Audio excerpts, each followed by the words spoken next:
Doctor Sebastian Paul ചരിത്രപരമായ ഒരു പശ്ചാത്തലം കോൺഗ്രസ് ഉയർത്തിക്കാണിക്കുന്നു. ഇന്ത്യൻ സ്വാതന്ത്ര്യ സമരത്തിന്റെ ഓർമ്മകൾ ഉയർത്തിക്കൊണ്ടുവരുന്നു. കോൺഗ്രസിന്റെ ചരിത്രപരമായ സാധ്യതകൾ എടുത്തു പറയുന്നു. വരാനിരിക്കുന്നത് ഒരു രാഷ്ട്രീയ മാറ്റമാണ് എന്ന് ഈ നാടിനെ ബോധ്യപ്പെടുത്താൻ ഈ സമ്മേളനത്തിന് കഴിയും എന്ന് കരുതേണ്ടതുണ്ടോ?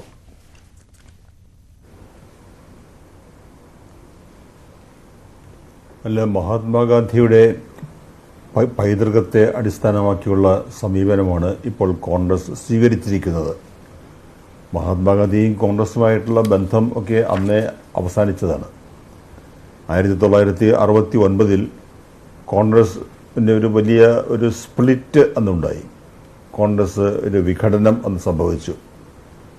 അതിനുശേഷമുള്ളതൊക്കെ കോൺഗ്രസ് ഐ ആണ്, ഇന്ദിരാ കോൺഗ്രസ് ആണ്, മഹാത്മാഗാന്ധിയുടെ കോൺഗ്രസ് അല്ല.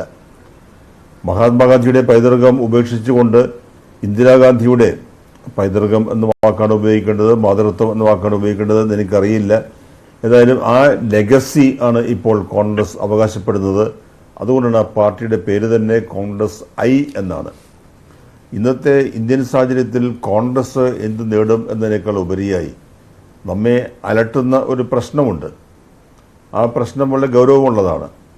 കാരണം BJP എന്ന ഈ മതവർഗീയവാദികളുടെ പാർട്ടി, സഹിഷ്ണുതയില്ലാത്ത ജനാധിപത്യ വിരുദ്ധമായ സമീപനമുള്ള പാർട്ടി, ആ പാർട്ടിയെ അധികാരത്തിൽ നിന്ന് ഒഴിവാക്കുന്നതിന് ആർക്ക് പ്രാപ്തിയുണ്ട്? അവിടെ നമ്മൾ പ്രതീക്ഷയോടെ കോൺഗ്രസ് എന്ന സംഘടനയെ ഉറ്റുനോക്കുകയാണ്. കോൺഗ്രസിന് അത് കഴിയുമോ ഇല്ലയോ എന്നുള്ളത് ഒരു വലിയ വിഷയം തന്നെയാണ്.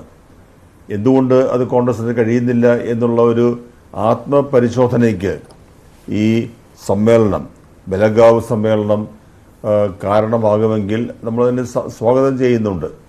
ഇവിടെ ഇപ്പോൾ മഹാത്മാഗാന്ധിയുടെ കോൺഗ്രസ് അധ്യക്ഷ പദവിയിലേക്കുള്ള ആ വരവിൻ്റെ 100ാം വർഷം ആണ് കോൺഗ്രസ്സുകാർ ആഘോഷിക്കുന്നത്. പല സ്ഥലങ്ങളിലും പല രൂപത്തിൽ ആഘോഷം നടക്കുന്നുണ്ട്. പക്ഷേ ആ മഹാത്മാഗാന്ധിയെ കോൺഗ്രസ് എന്നെ ഉപേക്ഷിച്ചു കഴിഞ്ഞു.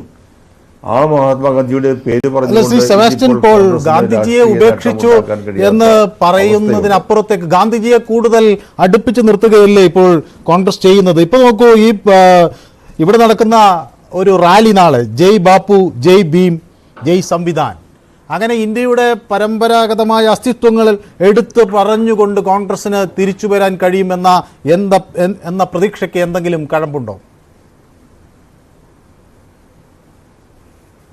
അല്ല, അത് ജനങ്ങൾക്ക് കൂടി അത് ബോധ്യം വരണമല്ലോ. ഇത് മഹാത്മാഗാന്ധിയുടെ പൈതൃകം അവകാശപ്പെടുന്ന രാഷ്ട്രീയ പാർട്ടിയാണ്, പ്രസ്ഥാനമാണ് എന്ന ബോധ്യം ജനങ്ങൾക്കുണ്ടാകണ്ടേ? അത് ഉണ്ടാകാൻ കഴിയാത്ത രീതിയിൽ വളരെ ബാലിശമായ ചില കളികളിലും തന്ത്രങ്ങളിലും ഒക്കെ അകപ്പെട്ടു പോയിരിക്കുകയാണ് ഈ പാർട്ടി. രാഹുൽ ഗാന്ധി എന്ന് പറഞ്ഞാൽ നമുക്ക് ഇഷ്ടക്കേടൊന്നുമില്ല. പക്ഷേ ഒരു കാര്യഗൗരവമുള്ള ചരിത്രബോധമുള്ള ഈ മഹാത്മാഗാന്ധിയുടെ പൈതൃകം ഏറ്റുവാങ്ങാൻ പ്രാപ്തിയുള്ള നേതാവായി രാഹുൽ ഗാന്ധിയെ ആരെങ്കിലും കാണുന്നുണ്ടോ?